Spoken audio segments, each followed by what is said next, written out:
Good afternoon. We are here again with another episode of our videos talking about women's health. We have several videos talking about different issues related to mental health. Every week we post a different uh, theme, and always with the intention to spread information about women's health and health, mental health in general. And my name is Sandra Ferreira. I'm a licensed psychotherapist with over 30 years of clinical experience, and I'm happy to share some of those informations with you in order to promote our health, public health, for everyone who is in need. So today we are going to continue on our series talking about women's health. And we are going to talk about specifically today about domestic violence. So domestic violence is a very important theme related to women's health. And of course, when you talk about women's health, the problems that affect women does not affect only women, affects the whole society, because it's an illusion that if you are not uh, directly related to a problem, that problem doesn't affect you. My approach is holistic. So in this understanding, there's a lot of scientific findings, a lot of different science, holistic sciences, including quantum physics, including system theory, and so many others, who proves that everything and everyone is interconnected in our society. So therefore, a problem that is primarily related to one specific group affects everyone, and everything we do affects everyone, and the effects of the collective also affects us, affects the individuals. So is a very important knowledge to have, because if we understand this reality, which is like very well known through biology, for example, when we understand, when you study biology at school, even like I have studied several aspects of biology, including the basic concepts of ecosystem back in middle school. So we are supposed to understand that in the ecosystem, for example, if one species is in danger or go extinct, or something happened in one specific area, is going to affect everyone in that ecosystem and everyone in the other ecosystem. So is something that is intrinsically combining all the beings. So it's not just a ideology per se. It's something that's scientifically proven that definitely exists. So this interdependence and this interconnectivity between all the human beings in our planet. And this happens also in terms of behavior, in terms of emotions, in terms of energy. Is the same principle and the same reality, and could not be different. So when you talk about domestic violence, what are the different kinds of domestic violence? The domestic violence, differently from what some people believe, it doesn't imply only physical aggression. So there's a lot of domestic violence that where the victim is not physically punished or physically affected. And those other kinds of violence or domestic violence is as destructive as the other kinds. and what are the other kinds? So we have mentioned about physical health, right? I mean, physical aggression, physical violence. And physical violence is not just beating. Of course, there's a lot of cases where the victim is beaten or even injured by with objects, with weapons, knives and guns, and all sorts of objects that it causes physical harm and physical injuries. But pushing or holding strong or any kind of physical contact is considered domestic violence if is if it has the intention to or has the effect of causing harm on the other person, either psychological or physical. So the other kinds of domestic violence are uh, psychological, and that's another category of domestic violence. So what's psychological abuse? Psychological abuse is any kind of social interaction in this case between domestic partners, which doesn't need to be married. There's another information that's important for people to know. If you are living with your boyfriend or you're living with a friend who are you're not even sexually don't have any sexual relation, is considered a domestic relationship. So if you have an abusive relationship going on in a situation with roommates or friends or other family members or partners, is considered domestic violence. So in terms of the psychological violence, psychological abuse, what is that? So any interaction between domestic partners where one person imposes on the victim, on the other person, any kind of situation where they started to feel emotionally weak. So they, for example, they abuse, they don't wash the dishes, or they are really messy, and they accuse the other person of not cleaning, or they accuse the other person of doing the problems that they have done in a way that, of course, if it's in a mild way, if the other person feels strong to react and to defend themselves and doesn't affect them, so it doesn't mean that's a psychological abuse. But if it's recurrently done in a way that the other person feels weaker emotionally and psychologically, if they feel they started doubting themselves, okay, maybe I'm a really bad person, I'm a really,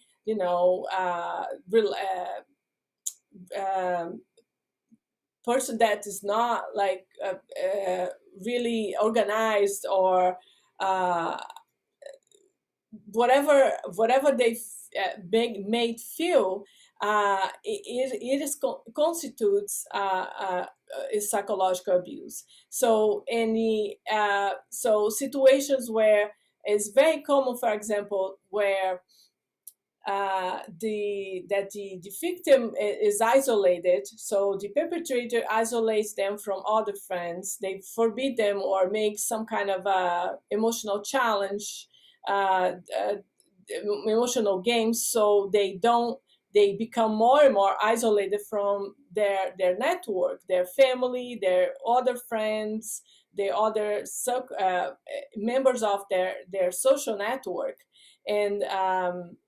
And this also constitutes domestic violence and psychological abuse. So, and then if there are situations, for example, involving psychological abuse where, for example, the person bursts into anger, they express the anger, they are very verbally aggressive with the other person, and this and that, and then they blame the victim for their behavior. So they say, I just explode because you always do this kind of thing. I explode because it's your fault. You make me feel this way. So this is obviously absolutely not acceptable, because everyone's reaction, we are responsible for our own reaction. So losing control over your anger is always a problem of the person that lost control over their anger. And of course, there are abusers who are passive aggressive. They don't explode, they are not actively aggressive per se, but they make sure of to instigate the anger and the irritability on the other person, and that's also a kind of violence. So the other person feels unsettled, they feel not safe in a relationship. For some reason, they don't feel that they are respected, and they are somehow forced to do things in a way or not do things in certain ways, and that constitutes domestic violence.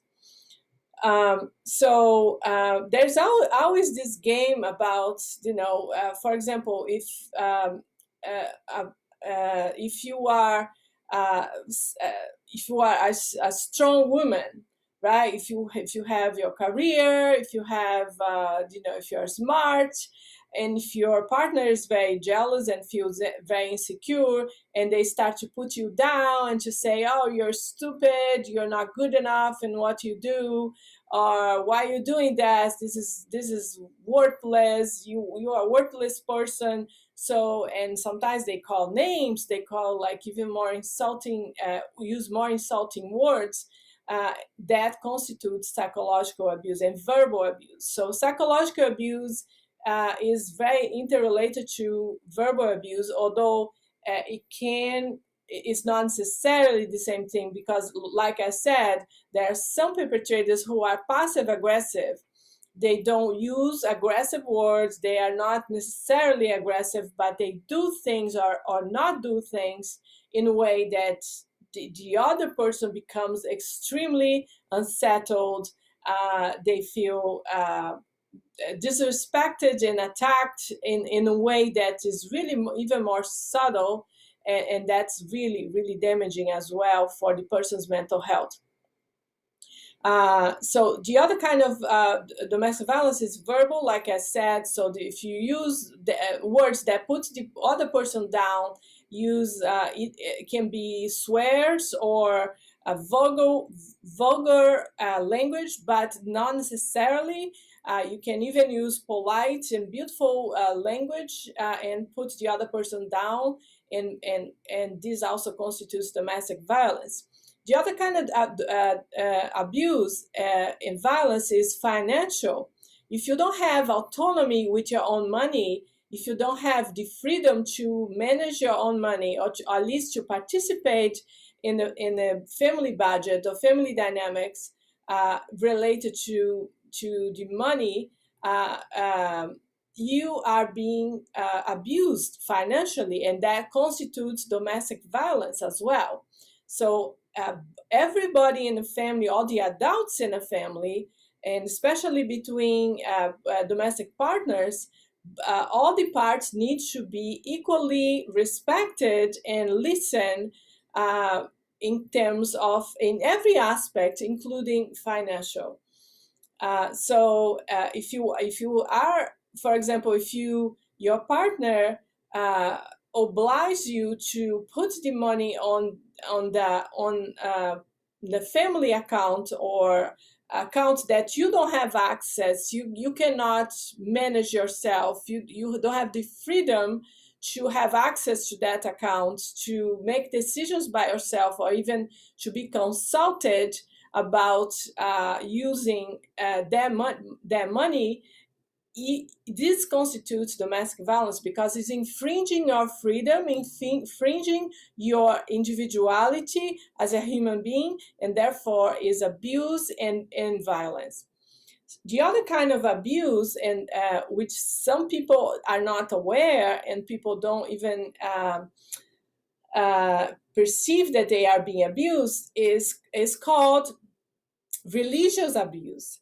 is when the abuser uses religious or ideological ideas to manipulate the victim, to make them feel prey, to make them feel weaker, to make them do whatever the abuser wants, and this constitutes religious abuse. So it's very common to hear, for example, in Christian families, some Christian families, but this happens in any religion, is about the individuals, it's not about the religion itself.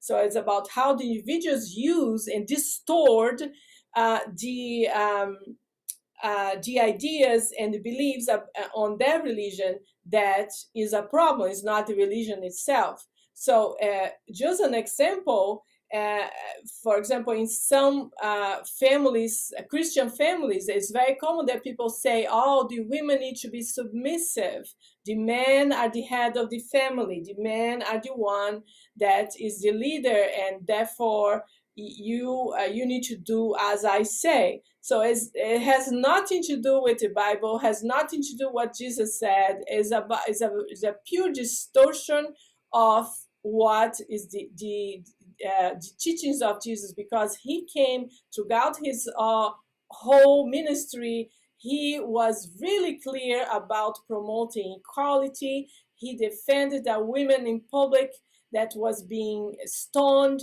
and stoned to death because she was accused of being a prostitute, and he defended her and prevent her to be killed. And he said to everyone, if no one has fault here, no one has committed any sin in your life, you can throw the first stone. So, and also in the Bible it says that the men needs to love their women as themselves, more than themselves. So it's very clear, but this part is completely conveniently forgotten by those abusive Christian guys who use the religions to abuse their women. And this is just an example, for, of course, right? Like I said, other religious people can use distort their religious belief in the same way to abuse the women or abuse their domestic partner. And one way or the other, doesn't matter what religion it is, what ideology it is that they use, is never okay, and it also constitutes domestic violence. So if you are a victim of domestic violence, the longer you stay in a relationship that's abusive, the weaker you become psychologically and even physically, because your emotions affect your immune system, and you become more vulnerable for diseases as well. But you become more and more vulnerable for depression, anxiety. You become weaker. You start doubting your own judgment. You start doubting yourself. You don't believe in your skills and your capacity to do things. And it's exactly the destructive damage of a domestic situation, of abusive relationship and a domestic violence kind of situation. And of course the risk of the person dying, because when domestic violence dynamic is involved, sometimes it doesn't start with physical, but it can develop to a physical violence at any point.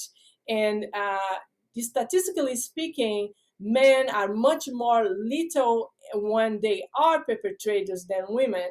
So there's a large number of women who dies but on the hands of their own partners, but in a situation of domestic violence. So that's why is now a legal issue, is something that needs to be denounced, needs to be reported to the police, needs to be bring to jail, to courts. There are several resources that you can use. There's a lot of confidential and safe resources that you can use, and you can have access to those things through a psychologist, through even your primary care physician can give you information about those resources that are free and are anonymous, you're not going to be in danger to look for those resources, and therefore look for situations where all the resources that you can use, that's socially implanted, socially available for any victim of domestic violence, in order to be safe and to leave that relationship in a safe way. And of course, your children, if you have children, your children are also being damaged by the situation, both psychologically and sometimes physically. Their developmental process is being affected, their mental health is being affected. They are being exposed to situations where they can develop depression, anxiety, or even PTSD, the same way as the victim. Even if the perpetrator don't attack them directly, if they are, good dads, or they are not violent with the kids, but the kids are witnessing and seeing this hostile and this disrespectful and abusive relationship at home, and their minds and their mental health are being affected. They can also develop, because of that, PTSD, post-traumatic stress disorders. So in terms of the cycle of violence, so the cycle of violence is always the same. It seems that all the perpetrators are made in a factory. It's so interesting to see. So pay attention. Of course, there's little differences depending on their level of education, depending on the personality, depends on the circumstances. But there's always like some kind of pattern that you can identify. For example, if your partner, if you start to date someone, if that person don't give you a space to think, to make a decision that's really thoroughly thought, if you feel that you are being pushed to do things or not to do things in a way that's not comfortable to you, that is already a big red flag that that person is abusive, because they never start full force, right? An abuser never starts punching anybody in the face or being like bad right away.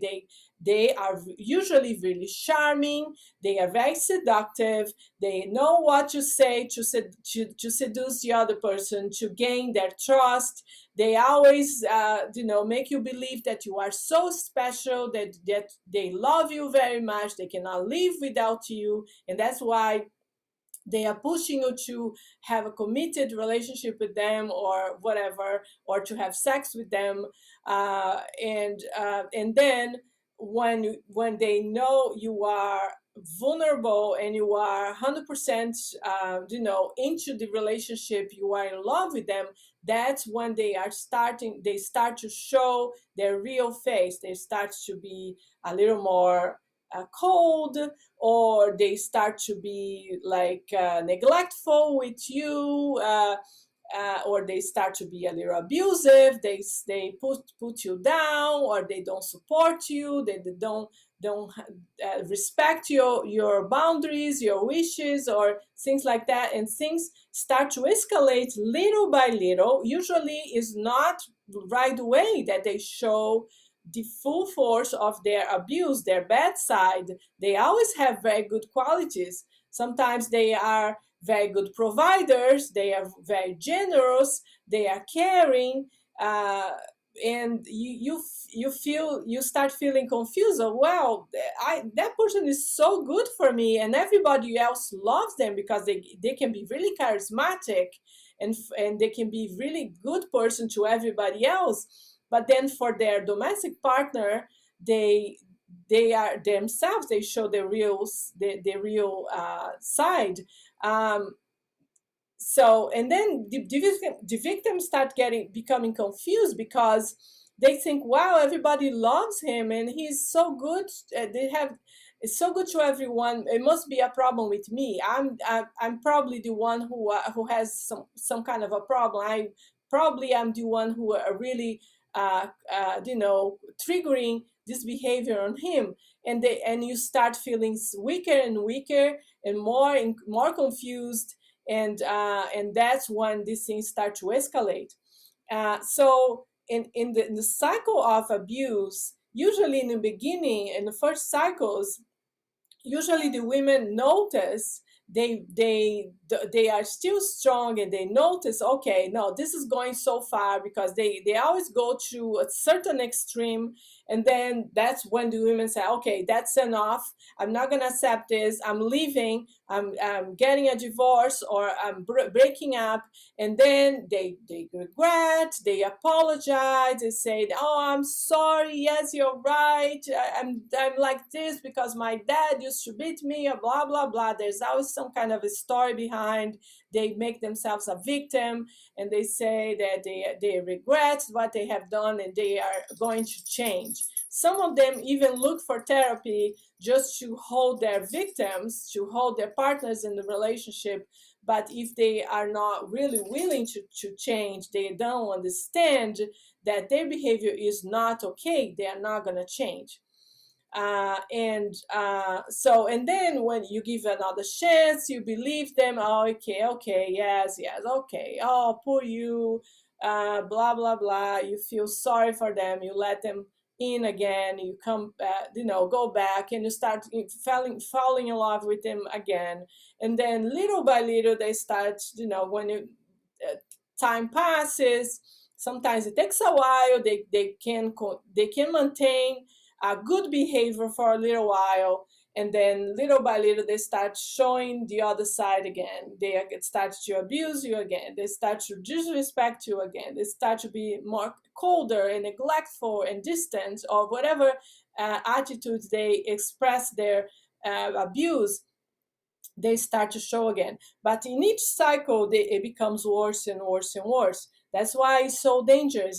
That's why the laws are so strict about domestic violence, because it really can put the victim in a deadly situation, a lethal situation. So if you see those patterns happen over and over and over, or even in the first time, if the person is pushy, if it's a little pushover, it doesn't respect your opinions, if it doesn't respect your limits, your boundaries, this is a really bad red flag. And then if you can just leave the relationship right at the beginning, because this is never going to be, if the person shows this kind of attitude right away, is never a good sign. It always gets worse over time. So it's better that you leave the relationship right in the beginning, when you're not so invested, when you have not been put yourself in a risky situation, or have not been hurt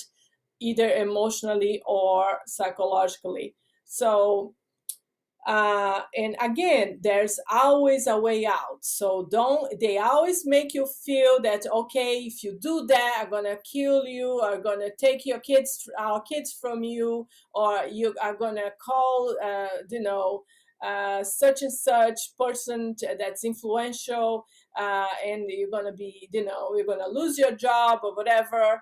And they also do a lot of those things with women who don't have documents, who are immigrants and undocumented immigrants. They say that they're gonna call immigration, then they're gonna be deported. Don't believe any of this. Don't believe any of this. The law is fair, and would you be defended, and you have the rights regardless of any situation, and regardless of how much power they have, or they say they have. Regardless of your immigration status, there's always resources that's going to help you to leave that relationship or leave that situation uh, safely. Okay, so look for, don't threat them. Don't say that you're gonna call the police and you don't call. Don't do this kind of thing, because you're gonna put yourself in more danger. Just look for help, and look for a therapist. Look for talk about this with your primary care, and get the resources, get information, contact with the advocates and things, and the institutions that provides help and support for the victims of domestic violence. And you are going to be okay. You're going to be to have all the conditions to leave this relationship safely. So Thank you very much for your audience. It's always good to have you here with us every week. So you're welcome to share our videos. Please don't forget to subscribe to our channel, Psychologist, psychologYz.com, and click your like on our video on YouTube. And I look forward to see you back here next week. And have a wonderful week, and I'll see you then. Bye.